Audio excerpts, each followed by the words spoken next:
But really, such a pleasure to be here this afternoon moderating. I usually get to sit in one of the other seats, so I'm really honored to be able to be the moderator here, particularly as the onset here, the 77th session of the UN General Assembly. Just really exciting week so far, and excited to hear what our panelists have to say today.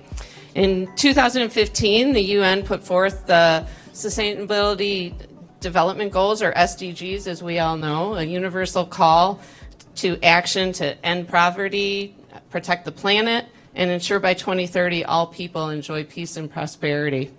The private sector's been doing, quite a bit in this space, and really important to partner with the SDGs and UN to really accomplish what we need to do here.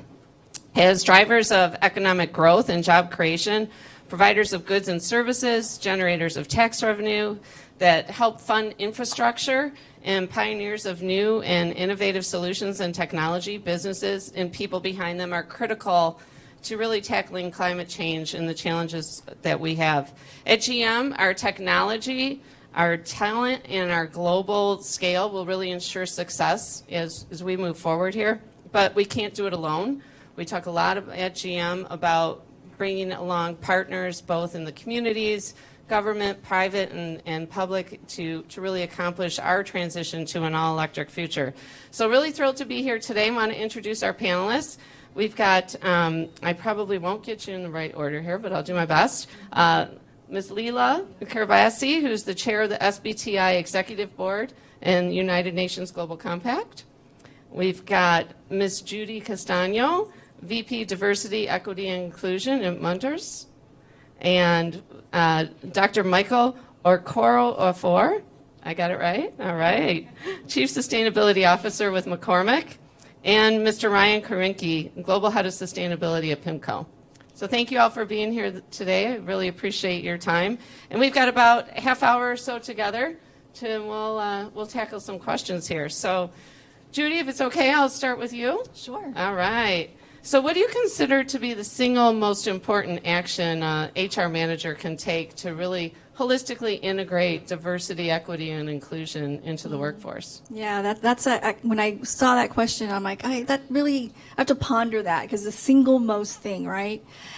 So for us, we've been focusing on gender equality at Munters. Munters is a manufacturing and service company for air treatment and climate solutions. So we're a global company. We're based in Stockholm, Sweden, or Kista, Sweden, right out of Stockholm. But we have a strong presence here in the United States, where we have 5 factories and 1 software company. So we started our journey in 2017, and as we were going through our journey, we found that really scrutinizing the talent acquisition process as it relates to recruitment and hiring. And when we did that, we were able to look at what are the biases that play out in the process, and how do we disrupt them? Because we all have biases, and how do we help each other by disrupting them? And so we put together a training program, gender balance recruitment training, that all of our HR professionals go through, as well as our managers. And we revamped our processes and our policies as it relates to that. And we did the training, and we were able to give our managers and HR professionals the evidence, the proven evidence that they needed for the buy-in piece. And along with that, to roll out our policy. And this was making sure that every advertisement, every job description, we had neutral job, gender neutral language. We scrutinize our qualifications for each of our roles and make sure, do we really need this in order to be successful in the role? And then we made sure we had a diverse panel in the interviewing process. We're a predominantly male company, and so we really needed to make sure that we had various perspectives in the interviewing panel. We use also a criteria for candidate metrics to make sure that we're keeping score. And we also insist from our HR practitioners, our HR managers, and our staffing headhunters that they have qualified females in the process. We insist it because there were times where it was overlooked, and it's like, wait a minute, we have to start all over. We need to insist it. And then the discussion at the end of the recruitment selection is key, because that's also another opportunity to disrupt a bias when we come together and talk about who is the most qualified for that particular role. So if I have to say one, then it's going to be reviewing that talent acquisition process. That's great. No, really important, and I think some of the things you've talked about are so important. The diverse candidate pool, but really the diverse interview slate, I think is really makes a difference as you have that conversation and understand the different perspectives. So that's excellent. Thank you. You're welcome. All right, we'll switch gears a little bit. Mike, we'll go to you if that's okay. And this is talking a little bit more about now the living wage and what else we need to do from the challenging goals that we have in front of us to make sure that we're looking at all these challenges. So last year, McCormick became the sole American food producer to be recognized as a Global Compact lead company, in part, I think, due to your engagement and in the action platform on decent work in the global supply chain. So given the complexity involved with that, particularly with the products of McCormick, can you help explain to us a little bit more about what you've accomplished there in providing a living wage? Thank you very much. First of all, I'm really, I consider it a privilege to be on the panel with these esteemed, talented people here and thought leaders. So for those of you who don't know McCormick is the biggest, possibly the only flavor company in the world. It's a flavor company, herbs and spices. And every time I talk and when I hear somebody say, what does McCormick do? You know what my response is? You must not be a good cook. I say that to put it in perspective. We are the king of herbs and spices. We source from 85 different countries around the globe, most of them in the global south, and you know what I'm talking about. And so if you look at those farming communities, historically, when you talk about smallholder farmers, we don't own them. These are individual mom and pop operations farmers. And when you talk about living wage, their own is actually living income. Most of them earn their income once a year, and they have to manage it all through the year, sending their kids to school. So when you talk about, living wage, you got to make sure that you understand that context. That's why I'm putting it this way. The other point that you need to know historically is that when you look at small farms, smallholder farmers, most of the farms are owned by men, like me. Majority of the workers are women. And by the way, women make up a larger population in most of those communities. So that's the context under which McCormick is operating. And so as part of our purpose-led performance, one of the things I'll tell you is you have to have a strategy. It's your guide rail. As part of that purpose-led performance, which simply we defined it as delivering top-tier financial performance while doing the right thing for our people, our communities, and the planet we share. Does that sound like ESG? And this was before ESG became very popular. We said that strategy in place. And so when we talk about communities, we mean communities where we live, communities where we work, but most importantly, communities where we source. Because those herbs and spices don't grow in Minnesota. It's too cold. They grow in tropical areas that are challenged by the, climate change. And so we have to make sure we build resilience in those communities. So we set out on a journey to ensure, as part of what we now call the Grown for Good, the first of its standard in the herbs and spice industry that we establish is three things. Obviously, we want the farmers to produce things in a very sustainable way. But we don't stop there. So we're partners with Rainforest Alliance, as you know, RFA. That's for us is a starting point. But on top of that, we commit to creating resilient communities, meaning we will invest in capacity and capability in those communities. That's one. Two, this idea of gender equality, women empowerment, is the second aspect of it. On top of that baseline thing. And the third, but not the last, or the least, is really ethical supply chain, where we commit to make sure there are no forced labor. Everybody talks about child labor. It's a subset of forced labor. We make sure we don't have that. So this is the basis that we're executing. And so what have we done?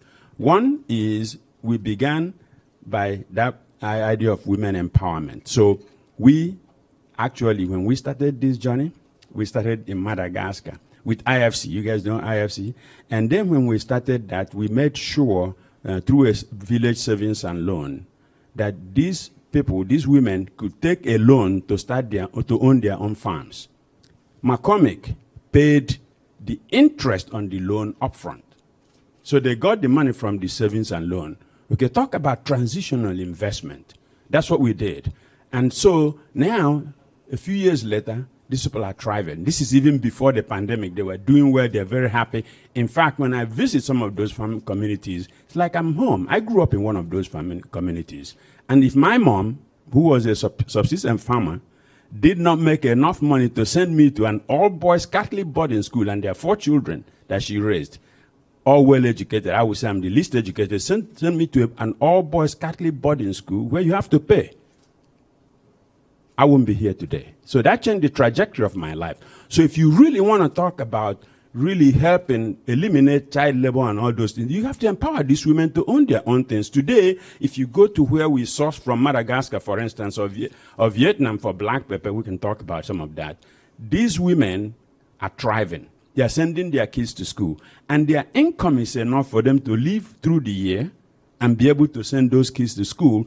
And last but not the least, you don't have kids working in the farms. So every time I hear about child labor, I say, these people didn't know what they're talking about. They're talking about it from Ivory Tower. Come to the village with me so you can hear what it means. The reason you have child labor in those farming communities is because can feed the kids. If the women are making the money, by the way, the women are responsible for most of the kids. And they can send those kids to school. You know how to understand that we partnered with CARE International, and they went out to those communities and understood what was holding women back. And if you remove those activities, you won't have any problem. I'm going to pause because this is an area where I get animated because we're doing the right thing at McCormick. Oh, one last thing before I leave is this. When you look at something like what we're doing today and trying to replicate it, those communities are thriving. Even during the pandemic, we didn't have any lack of raw material because they want to work with McCormick. And we don't own them. And we commit to take it with a premium. We pay them a premium because we've eliminated the middleman. You know what I mean by middleman? We've eliminated it in the supply chain and formed them into what I call cooperatives. And these communities are thriving. That's how you do it. Excellent. Well, you don't get to leave yet, but that was great. Thank you. And I think this is one of the things that's so exciting about this week too is you hear about, giving opportunities to women and making sure that but it starts with the empowerment and creating those opportunities up front. And so I love these panels. It shows how we're really all tied together, all focused on these goals. So excellent. Thank you. All right. I'm going to turn it over to Lila now.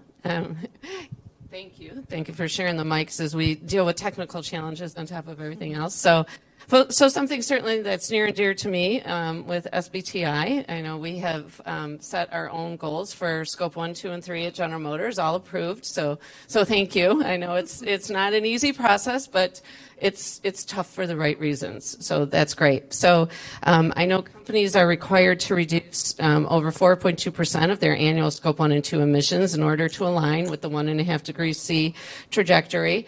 I know what we've submitted and other companies, certainly seeing that those SBTi approved companies tend to overachieve and, those targets. So can you talk about what changes enable them to surpass those goals and maybe how we can sustain it long term and get even closer to our ultimate? Yep. Well, thanks for the great question. And I'm very impressed by the stories already of this panel.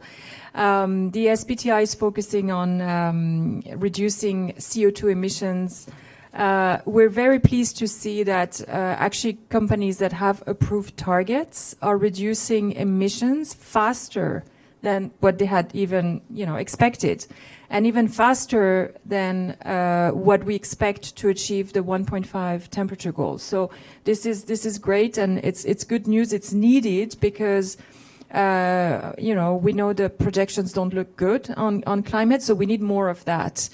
And we need those near-term targets. So we need targets by 2025, by 2030, and really make a massive transformation in the next 5 to 10 years to get there, so that we're on a path towards net zero by 2050. So the reasons why it has to do with probably the maturity of the supply chains in certain sectors, companies working together, collaborating within the sector, which is new. They get together when it comes to climate. They might compete on profits, on other things, but when it comes to figuring out or sharing technology to reduce emission, there is great collaboration. So that's good.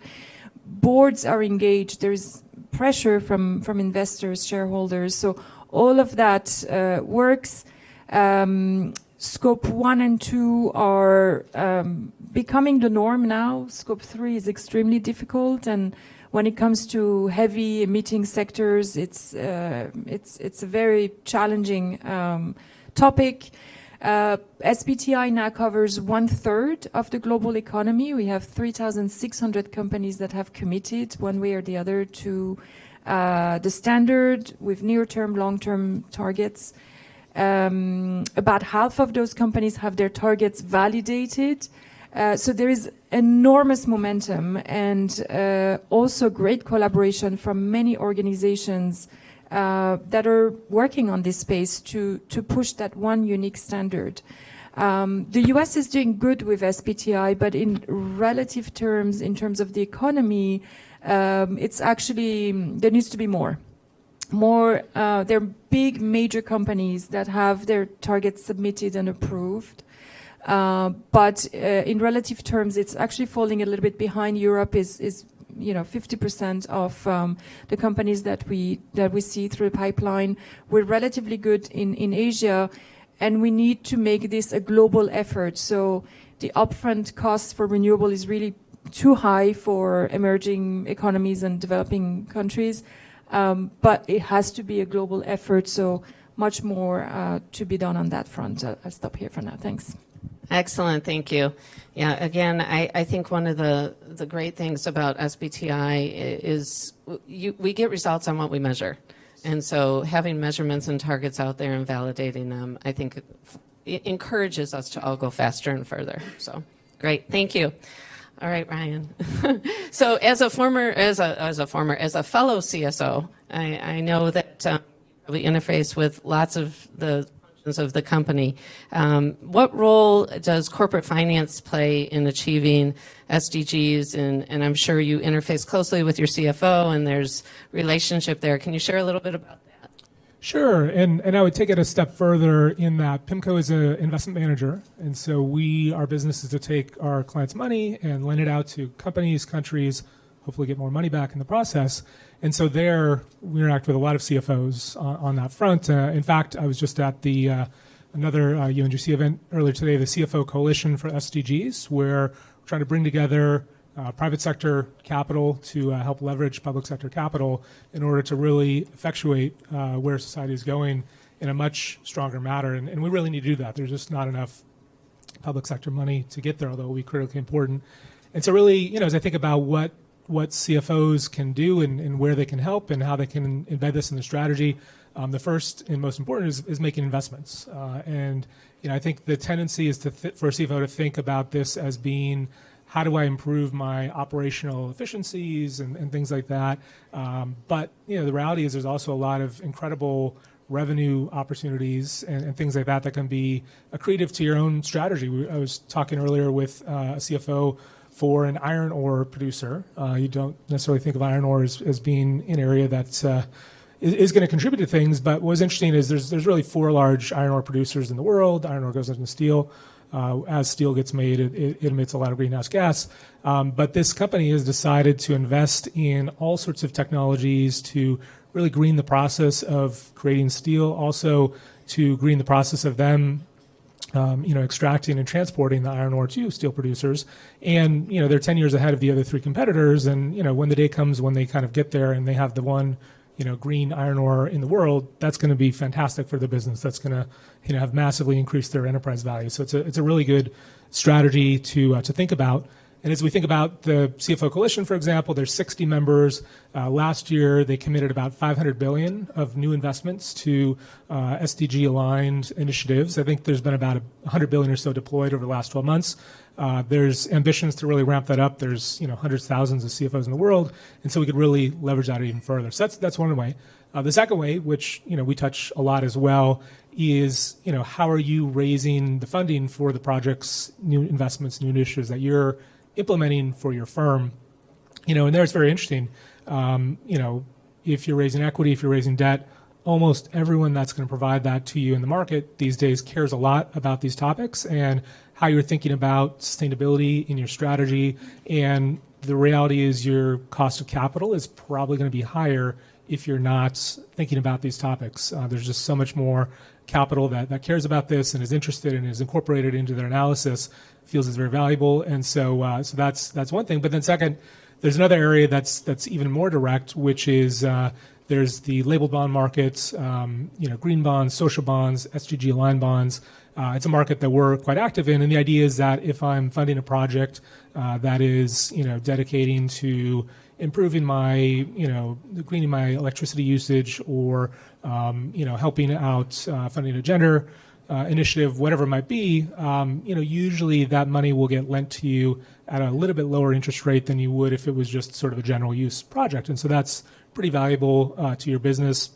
That market was about $1 trillion of issuance last year. We're probably going to hit about $1 trillion of issuance this year. But overall market issuance is down. So it's actually sort of growing from a relative perspective. And so that's another way to think about how CFOs can get involved and how they might fund different initiatives that they're trying to accomplish based on their corporate strategy. Excellent. Thank you. All right, Mike, I'm going to go back to you again. And can you talk a little bit more? You talked about, what you're doing kind of deep in the supply chain. Can you talk about implementing the goals and how you really brought the supply chain along and maybe some lessons for other types of sectors and companies and how we can learn from what you've accomplished? Thank you. Yeah, that's an area that we've really ramped up our execution because at the end of the day, if you can make an impact, you really can, bring people along. And as a scientist, as a former scientist, because I don't know now what I do, but the bottom line is this: as a former scientist, I believe in data, and I believe in science.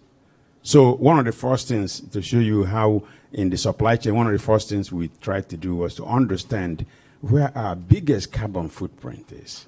And believe it or not, in our scope 3, 95% of our greenhouse gas is in scope 3, not in scope 1 and 2. Okay? And so first thing you have to do is to set an ambitious goal. We did. And aligned it with the 1.5 degree, thanks to Lila, and then submitted it to SBTi and validated it. So we are now one of those few companies that have a validated SBTi near-term greenhouse gas goal on our journey. That's by 2030, on our journey to net zero by 2050. So that's the first thing. So by doing that, though, it became obvious that when you talk about scope 3, you don't have control. You may have influence, but you don't have control. This is where collaboration as a real way of driving this ambition happens. And one of the things we did, we were a convening member of what is today known as SLOCT, or Supplier Leadership on Climate Transition. We were the convening member with PepsiCo, somebody from PepsiCo in the room, and Mars. Okay? And we started that. It wasn't very popular, and we partnered with a consulting company, Guidehouse. I give them credit because sometimes what you don't know, you don't know. And they were able to work with us to start this journey. Today, we started this in April of last year. Today, we are in our 4th class, and close to 400 suppliers have gone through this. Why is this important when I talk about collaboration? To me, and this is something we accepted in our company, when it comes to climate, it's a pre-competitive space. Meaning, we have to collaborate to compete. It doesn't matter if you're my competitor. If McCormick gets to, McCormick, quote, net zero alone, we failed. We have to take everybody along. And so by doing that, we have to make sure that our supply chain understood this and that they are driving based on the roadmap that we've articulated, which is part of that strategy that I talked about earlier. That's how you get people really engaged. And what we're seeing is now we have a clear vision of where we're going. We're delivering the numbers. And the other thing we did was with these suppliers, most of them didn't even have, they don't understand what the climate is. They didn't have a strategy. So how do you get to a destination without a strategy? So we enabled them to really work with our consulting company, Guidehouse, to really understand that. By the way, we're funding this. But think about it. This is not charity. This is doing the right thing. So for our business, we said we're going to deliver top-tier financial performance while doing the right thing for people, communities, and planet. This is where this investment is going. It's a transition cost. Because if you don't transition, you're never going to get to the end of it. So that's why we're doing these things, and people see it. Our CFO will tell you he doesn't go to any event. You may want to think it's all finance. They start with ESG. And people like to hear what we're doing. And so we're taking people along because we're in execution mode. And by the way, we're telling them the benefits of some of these things. Would you realize that we made an initial commitment in 2017 when we issued our purpose-led performance on our scope 1 and 2 by 2025 to achieve that? Guess what? We achieved it earlier this year, 4 years early. You want to talk about when you use science to drive something? We have just opened up the first in our company's history, the first net zero plant in Peterborough, UK. Net zero in everything. We are opening up a second Northeast Distribution Center outside of Baltimore.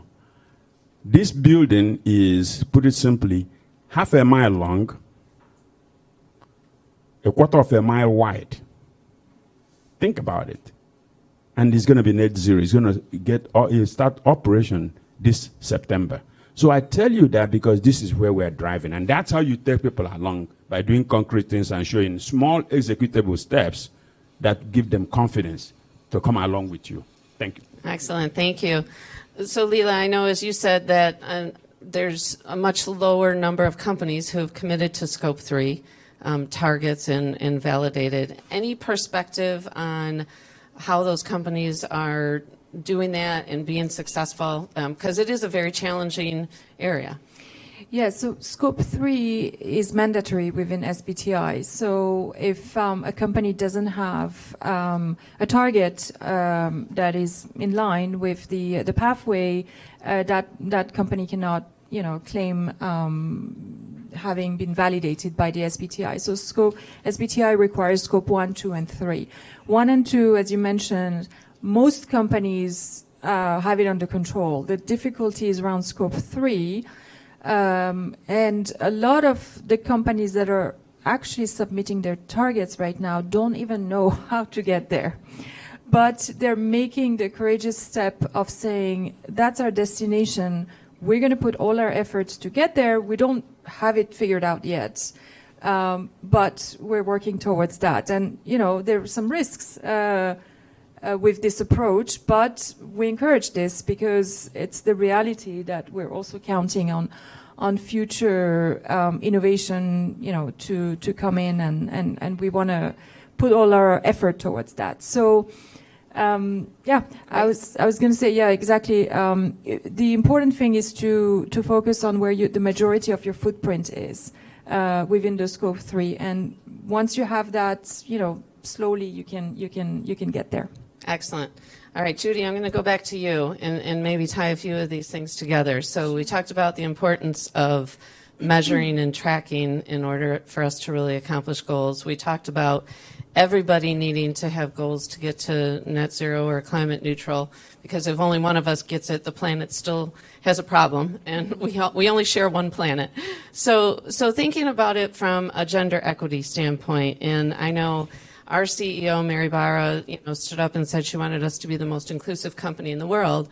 But what she said, but I want every company to be the most inclusive company in the world. This isn't something that's just a GM initiative. So one of the things I know is things like women's empowerment principles, gender gap analysis tool, and some are using that very effectively to make commitments.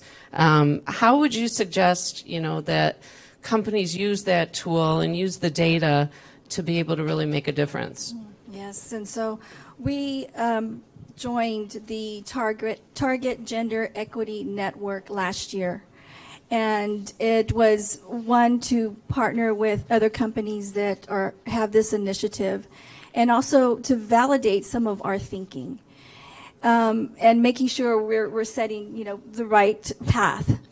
And so with using this tool, it was really eye-opening. My colleague in the room, Taffy Vedrodi, is also here with me. We worked on this together, and it takes you category by category, question by question. Do you have, X, Y, and Z policy? Do you have this X, Y, and Z program? And we did it last year from a global perspective. And so we couldn't answer everything in a positive. But that was fine. We're like, okay, but this is the honest truth. And so this year, we're excited to do it. We're in the process now of doing it again, and we've decided to do it by region. So we have our 3 regions, and so this way we can be more direct with our actions and our commitments and our follow-up. I think that's really crucial. As many other companies, we are KPI driven. And so having that transparency, having this KPI, having these actions, and having the follow-up is really crucial. And making sure that the actions are within our strategic planning, as well as our business reviews and legal boards, things like that. It needs to stay on the agenda. Fantastic, thank you. So again, measuring, making it visible, making sure we know what to work on and can see that we're making progress. It's fantastic, thanks. All right, Ryan, so we've all got these big goals out there. We all have initiatives, and we talked about CFOs go to functions and they start talking about ESG. From an investor perspective, what do you look for? And what are you expecting, companies to do and invest in, and how do we show progress? Sure. Well, I think, first point I would make is anytime I talk to issuers who are on the other end, they get very anxious about this topic. And it's not a binary thing. There's no buy list, do not buy list. This is a complicated area. We're all on a journey. It's getting from where we were to where we're going.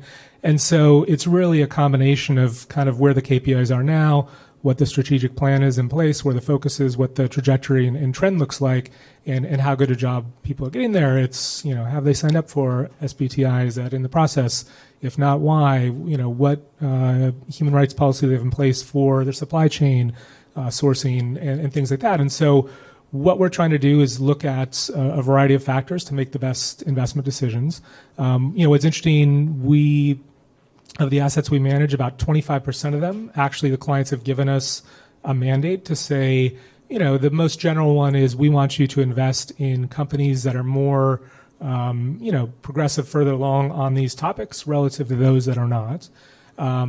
Sometimes they also might say, we have a decarbonization goal for this mandate. And so, they might say, ignore the social element, and I just want someone who's getting to net zero as quickly as possible, and that's valuable to my account. But even for the other 75% of our assets where it's just a pure traditional risk and return target, we're still providing all of that information to our portfolio managers, and they're looking at it, using it to make decisions. And so again, it's just very critically important to in order to make these decisions.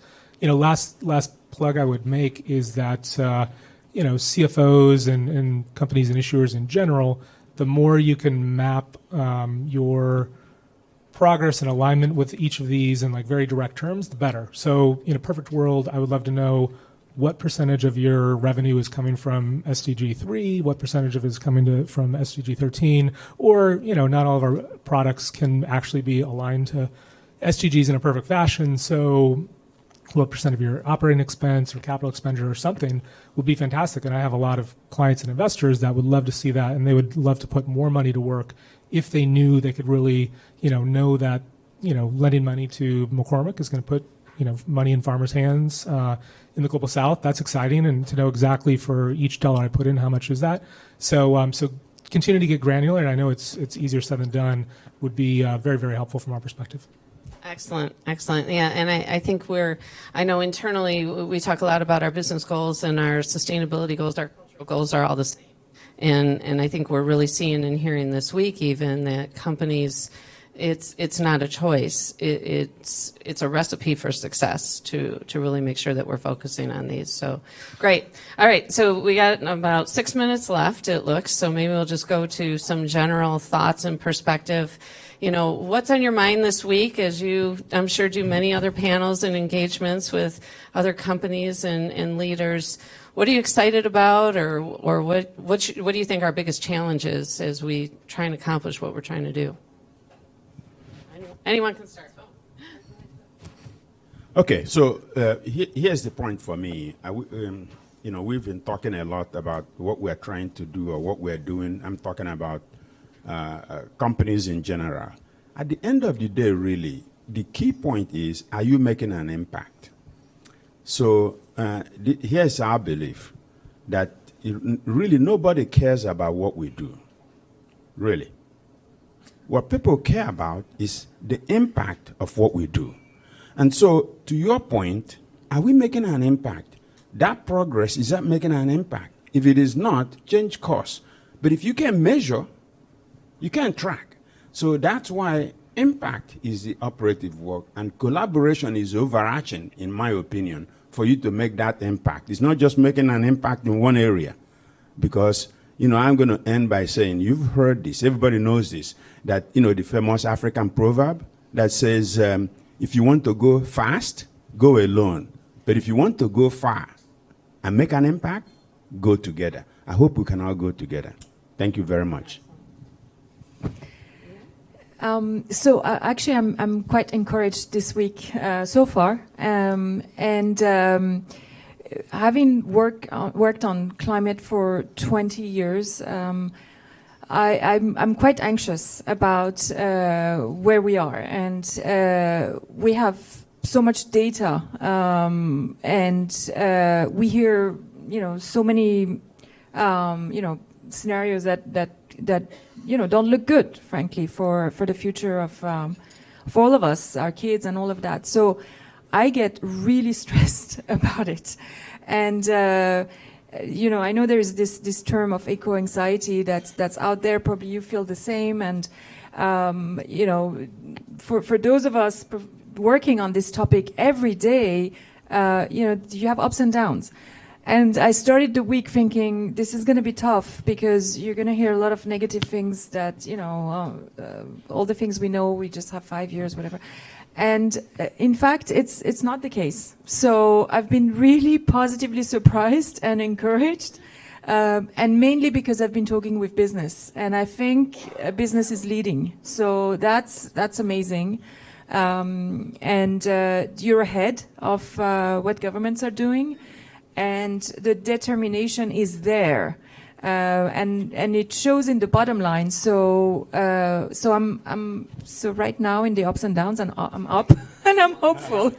So I wanted to share that with everyone in case you also feel that stress around on climate. Awesome. I like your optimism, because I'm a little down. Looking from a gender equality perspective, and knowing that it will take over 250 years to reach gender equality from an economic perspective. I mean, that means, that hits homes, right? That you can really personalize that. But we don't give up. It's way too important to give up. And along the way, we're doing some really great things for the entire workforce. But we're also focusing on bringing our workplace balanced from a gender perspective. Great. I would say in most of the conversations I have, outside of this week, 90% of the conversation is focused on the environment, and 90% of that is focused on climate. So not to belittle climate, but there's also a lot of other, issues that we need to solve. And I think if you talk to a lot of folks in the global south, they'd say, look, climate's an issue X years in the future, but like I have food insecurity, prices are going up, those types of things. And so I think it's great today. We talked a lot about other, social issues, and look at the 17 SDGs. Only one of them is climate, and so it's great to see that balance. Not to again belittle climate; it's very important. We need to figure it out. But there's a lot of other issues, and so it's great to see a lot of excitement about things outside of that as well. Awesome. All right. Well, I appreciate it. I love the term of optimism. I think that I'm feeling that as well, that some of the goals that we're setting, and I think to your point, and both on gender diversity and a lot of the other SDGs, we need to make sure that we keep all of that in front of us, the importance of a living wage and the other challenges that we have in our communities. I know we talk a lot about equity and making sure, but hopefully as we continue discussions like this and highlighting the issues and measuring and setting tough targets for ourselves and our peers, that we can accomplish what we need to do. So thank you all for being here. Appreciate the discussion.